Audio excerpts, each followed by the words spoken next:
ici Caroline. Mon jour 5 du défi, j'ose sortir du bois.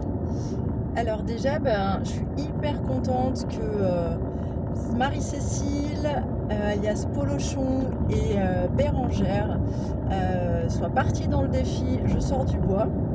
Franchement, c'est super. Rien que pour ça, je me dis que je suis contente de le faire.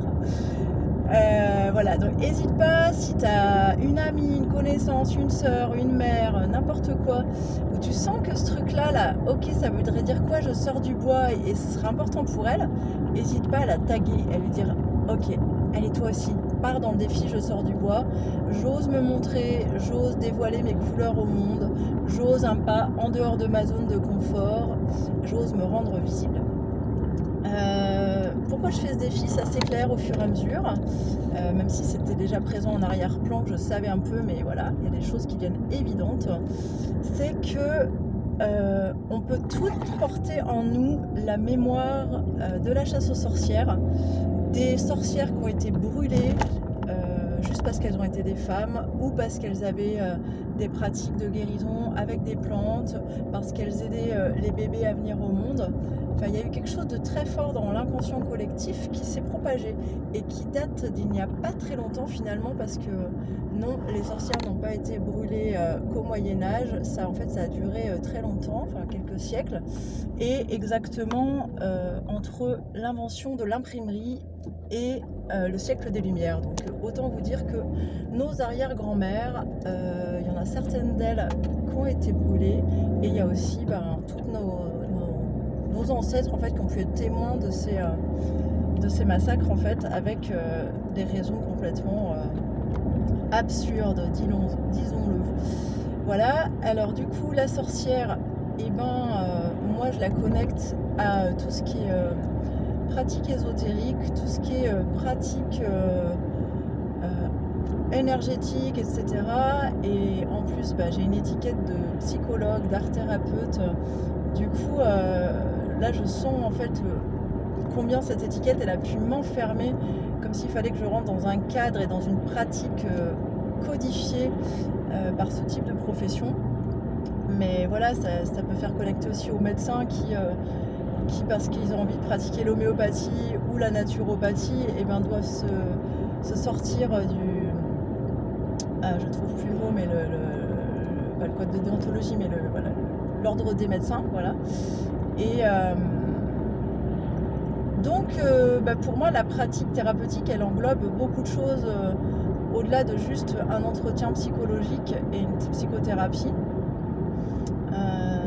En France, il y a certains milieux institutionnels notamment où même les thérapies cognitives comportementales sont pointées du doigt. Émotions, ça fait partie des mots bannis. Énergétique, n'en parlons même pas. Spiritualité, oh là là, attention. Et d'après moi, en fait, les hôpitaux psychiatriques ont enfermé les hystériques. Ça a été une continuité en fait de la chasse aux sorcières, et ça peut l'être encore aujourd'hui. Une femme, quand elle se met très en colère envers son compagnon par exemple, c'est pas qu'elle est hystérique en fait, c'est juste que t'as pas entendu les limites, et qu'à un moment donné, la colère folle, la colère furieuse, elle a besoin d'être là pour poser des limites aussi. Bon, je reviens sur mon chemin. Donc la peur des sorcières, c'est ça. Et je voulais dire aussi, sortir du bois, c'est arrêter d'attendre l'autorisation de l'extérieur et vraiment reprendre son pouvoir sur soi. Qu'est-ce que j'ai envie de faire pour moi-même, parce que je sens que c'est important pour ma libération, pour oser élargir mon champ des possibles, mon champ d'expérience.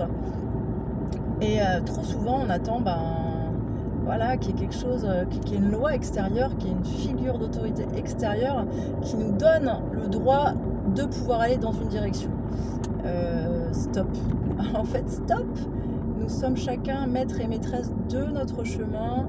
Nos choix nous appartiennent, notre vie nous appartient.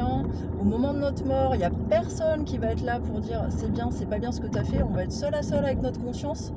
Donc mieux vaut se confronter à nos peurs, essayer des chemins, même si on se plante à la limite.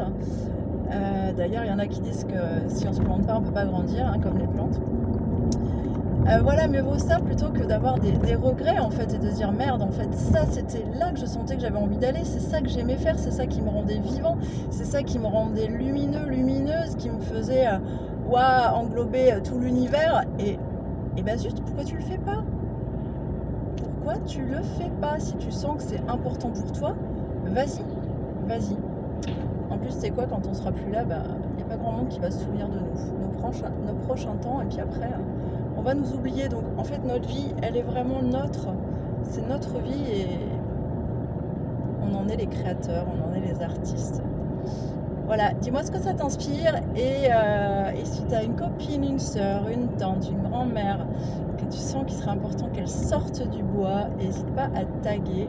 Et si toi-même tu as envie de te lancer dans le défi des 21 jours, j'ose sortir du bois, eh bien écoute, bienvenue, pourquoi pas connecter avec plein d'autres âmes, sorcières cachées, sorcières qui ont peur d'être brûlées, et femmes tout simplement qui ont envie d'être dans le monde et qui n'osent pas le faire. J'ai envie de vous dire, on se tient toute la main, on est dans le